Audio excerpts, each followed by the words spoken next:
Pada kesempatan ini, secara khusus saya akan memberikan tanggapan kepada saudara kita Luhut Simarmata. Ulasan ini saya beri judul, Siapa yang Sesat? Kita yang Kontra atau Pendeta Berton N. dan Pastor Andi Simon?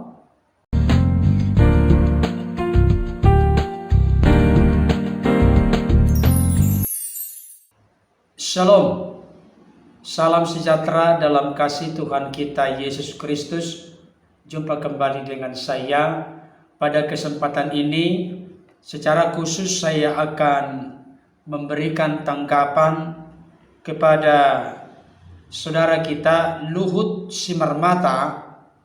Ulasan ini saya beri judul, Siapa yang Sesat? Kita yang Kontra atau Pendeta Berton N. dan Pastor Andi Simon. Saudaraku yang dikasihi oleh Tuhan, makin hari makin ke sini orang-orang yang setuju memberikan support dan dukungan kepada pelayanan hambanya Pastor Andi Simon semakin banyak, semakin luar biasa dari berbagai penjuru. Tetapi perlu kita sadar, tahu dan mengerti, ternyata orang-orang yang kontra pun atau orang-orang yang tidak setuju pun juga hari lepas hari makin bertambah. Salah seorang di antaranya dari sekian orang yang secara umum kita sudah tahu dan mengerti adalah seorang saudara kita yang bernama Luhut Simarmata. Luhut Simarmata ini memberikan komentar di kolom laman Facebook saya ketika saya membahas satu topik menarik dengan judul Dr. Sanihu Munir, Pastor Andi Simon pamer kebohongan, sesat, palsu, dan pakai jurus ngibul. Benarkah demikian? Beliau menuliskan secara lengkap demikian. Mari kita tunggu. Waktu akan menjawab pertanyaan kita. Siapa yang sesat? Kita yang kontra atau Pendeta Berton N. dan Pastor Andi Simon? Saudaraku dikasih Tuhan, judul dari ulasan ini saya ambil dari pernyataan dari saudara kita Luhut Simarmata. Menurut saya, perbedaan itu sah-sah saja. Tetapi sebagai orang-orang percaya yang mengaku diri kita sebagai pengikut Kristus, saya memberi usul, saran, nasihat, pesan, dan masukan kepada setiap kita untuk tetap membuat komentar dan pernyataan-pernyataan yang terkontrol, terkendali, sehingga tetap mencerminkan diri kita sebagai orang-orang percaya yang sungguh benar-benar telah menerima Yesus sebagai Tuhan dan Juru Selamat dalam kehidupan kita masing-masing. Yesus pernah berkata, pohon itu dikenal baik dari buahnya. Sebuah pohon, kalau buahnya jelek, berarti pohon itu tidak baik. Sebaliknya, sebuah pohon, kalau buahnya baik, maka pohon itu baik. Artinya, firman Tuhan memang jelas berkata, manusia melihat rupa, tetapi Tuhan melihat hati. Tetapi dalam konteks kesaksian kita satu dengan yang lain sebagai tubuh Kristus yang dipanggil menjadi garam, terang, saksi, dan suratan Kristus yang terbuka yang dapat dibaca oleh setiap orang, Tuhan melihat hati. Tetapi manusia di sekeliling kita melihat buah kita, apa yang kita lakukan, perbuat, dan kerjakan. Apakah itu menjadi berkat bagi orang lain? Apakah itu mendatangkan manfaat yang positif, membangun kerohanian orang lain? Atau justru sebaliknya? Ini menjadi sesuatu yang perlu untuk kita pikirkan secara serius dan sungguh-sungguh. Nah, kembali lagi kepada pernyataan dari saudara kita Luhut Simarmata ini. Mari kita tunggu. Waktu akan menjawab pertanyaan kita. Siapa yang sesat? Kita yang kontra, artinya Luhut Simarmata bersama dengan oknum-oknum atau orang-orang tertentu yang memang mengambil garis demarkasi yang sangat tegas dan jelas, tidak setuju dengan apa yang dilakukan oleh hambanya Pastor Andi Simon, yakni menjadi sahabat bagi orang-orang sakit, mendoakan orang sakit dengan doa aliran kesembuhan in Jesus name, di dalam nama Yesus. Atau Pendeta Berton N, maksudnya saya sendiri, Pendeta Berton Nababan dan Pastor Andi Simon. Ya, saya tidak mengatakan komentar ini salah, tapi yang ingin saya tegaskan, mari kita buktikan bersama. Ini kan menunjukkan siapa yang sesat, di sisi lain siapa yang benar. Kalau kebenaran yang sempurna memang adalah Tuhan sendiri. Tapi perlu saya sampaikan kepada kita semua, khususnya kepada saudara-saudaraku yang tidak setuju, yang kontra dengan apa yang sedang dilakukan, diperbuat dan dikerjakan oleh hambanya Pastor Andi Simon sekarang. Mari kita sama-sama saling mendoakan. Waktu akan menguji semuanya. Setuju saja.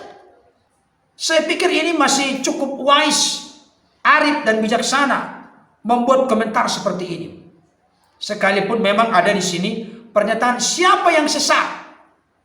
Mari kita lihat, karena kehidupan ini berlangsung terus ke depan. Kita lihat. Saya punya keyakinan sekaligus pengertian dan pemahaman. Kalau hambanya Pastor Andi Simon tetap berpegang teguh kepada komitmen yang sudah beliau lakukan secara rutin, secara tegas, setiap hari dalam konteks relasi dan hubungannya dengan Tuhan, maka saya yakin dan percaya Tuhan yang meninggikan hambanya Pastor Andi Simon dan tim, maka Tuhan juga yang berkuasa untuk menjaga, melawat, melindungi, memelihara keberlangsungan dari pelayanan itu selama beliau hidup. Ini kita akan saksikan ke depan. Kita berdoa Tuhan karuniakan kita kekuatan, kesehatan, panjang umur. Kita akan saksikan bersama. Karena ada kaitannya dengan nama saya di sini. Saya mau mengatakan kepadamu kawan, sesatnya di mana? Coba tolong jelaskan. Apakah berbagi kasih kepada sesama itu sesat? Apakah doa yang dinaikkan di dalam nama Yesus mempercayai mujizat, aliran kesembuhan dan kuasa Tuhan sesat? Yang mananya yang sesat? Apakah doktrin dan ajaran yang disampaikan oleh hambanya Pastor Andi Simon selama ini ada yang menyimpang? Sejauh yang saya dengar, saksikan dan perhatikan, tidak ada yang masalah dari apa yang disampaikan. Saya dikuatkan, diteguhkan. Memang saya jujur berkata, hambanya Pastor Andi Simon tidak menggali teologi yang mendalam, tapi teologi praktis, di mana langsung menyentuh kehidupan banyak orang, dan itu menjadi jawaban dari kehidupan manusia saat ini dalam situasi kondisi kehidupan yang makin berat dan besar, khususnya di tengah-tengah masa masih adanya pandemi virus corona atau COVID-19 ini. Saudaraku yang dikasihi Tuhan, di sisi lain saya kagum, takjub, terpesona kepada Tuhan atas karyanya yang begitu unik, luar biasa terjadi melalui pelayanan hambanya Pastor Andi Simon. Kenapa saya katakan demikian? Jujur saja, ada banyak hamba Tuhan selama pandemi virus corona ini mengalami tanda petik kelumpuhan dalam pelayanan. Karena tidak ada lagi pelayanan onsite, tatap muka langsung. Tapi beliau kewalahan. Beliau sering mengatakan itu KEWALAHN. Kewalahan. Karena setiap hari orang-orang di sepanjang Geraha EHS itu, di jalan rayanya, orang sudah pada berdatangan. Luar biasa sekali Bapak Ibu Saudara. Jadi jiwa-jiwa itu yang mendatangi beliau untuk dilayani, didoakan, ditunjukkan kasih, kepedulian, dan lain sebagainya. Coba misalnya seperti Luhut Simarmata. Pertanyaan saya kepadamu kawan, apa yang sudah kau buat? Coba tunjukkan. Sehingga menjadi berkat yang meneguhkan, menguatkan orang lain. Kadang-kala yang menjadi kelemahan kita sebagai orang-orang Kristen, begitu pintar, cerdas untuk membuat komentar, tapi seperti tong kosong nyaring bunyinya. Gak ada dampak, gak ada pengaruh apa-apa. Sibuk hanya untuk nyinyir, mengomentari, mengurusi urusan orang lain, dan dirinya sendiri tidak ada buah apa-apa. Saya perlu ingatkan kepada kita semua, jangan sampai sia-sia karya kuasa pengorbanan penebusan Yesus kepada hidup kita masing-masing karena sibuk mengurusi urusan orang lain yang sudah berbuah dengan lebat. Hidupnya bermanfaat menjadi berkat bagi orang lain, tapi kita sendiri yang sibuk hanya mengomentari, mencari-cari kesalahan seperti ahli Taurat, orang Farisi, orang-orang Saduki yang datang kepada Yesus bukan dengan motivasi yang benar, tapi hanya rindu untuk menjebak, mencari-cari kesalahan dari Yesus sendiri. Memang Bapak Ibu Saudara, dari sejak zaman Yesus sudah ada yang seperti ini. Kebaikan apa yang kurang dilakukan oleh Yesus? Dan tentunya saya tidak berkata bahwa kebaikan yang dilakukan oleh Pastor Adi Simon sudah sempurna seperti Yesus, tidak. Tapi beliau tetap mengatakan, aku mau belajar seperti Yesus, mau menjadi seperti Yesus, mencontoh, meneladani kehidupan Yesus, membagikan kehidupan Yesus yang kualami sehingga orang lain juga mengalaminya. Ini dahsyat dan luar biasa. Kepada siapapun yang kontra dengan Pastor Adi Simon, pertanyaan saya kepadamu, tunjukkan buahmu, tunjukkan karyamu, apa yang sudah engkau lakukan yang bermanfaat bagi orang lain. Ini telak, tegas dan jelas. Saudara yang dikasihi oleh Tuhan, dengan menyadari bahwa diri kita ini belum berguna, belum bermanfaat, hidup kita menjadi berkat bagi orang lain, seringkali itu bisa menjadi semacam rem bagi kita untuk bercermin, berkaca kepada diri kita, mengintrospeksi, mengevaluasi diri kita, sehingga hidup kita memiliki roh kerendahan hati dan ada kerinduan untuk berubah dan terus diubahkan menjadi serupa seperti Kristus. Ini serius, saya praktekkan. Saya menuduh Bapak Ibu Saudara, menunjuk Bapak Ibu Saudara saat ini. Satu jari terarah kepada Bapak Ibu Saudara. Ibu jari ini ke bawah, bukan kepada Bapak Ibu Saudara. 3 jari mengarah ke saya. Artinya, Matius pasal 7 ayat 1-5 berkata, janganlah engkau menghakimi supaya engkau jangan dihakimi. Ukuran yang kau pakai untuk mengukur seseorang akan diukurkan kepadamu. Mengapa engkau melihat selumbar di mata saudaramu, sedangkan balok di matamu sendiri tidak engkau perhatikan? Tidak mungkin kita berkata kepada saudara kita, aku mau mengeluarkan selumbar dari matamu, padahal ada balok di mata kita sendiri. Maka rumusnya yang praktis dan sederhana adalah, mari kita keluarkan balok dari mata kita dulu, baru kita bisa melihat dengan jernih dan jelas selumbar di mata saudara kita. Dengan kata lain, ayat firman Tuhan itu ingin menegaskan kepada kita untuk menyikapi kehidupan ini dengan arif dan bijaksana, dengan cara kita introspeksi dan evaluasi diri secara sungguh-sungguh dan serius. Ada bagian firman Tuhan mengatakan demikian dari Kisah Para Rasul pasal 5 ayat 34-39. Dikatakan demikian.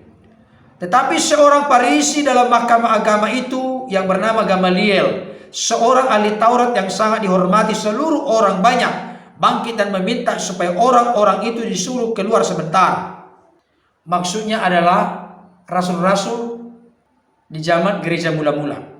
Sesudah itu ia berkata kepada sidang, hai orang-orang Israel, pertimbangkanlah baik-baik apa yang hendak kamu perbuat terhadap orang-orang ini.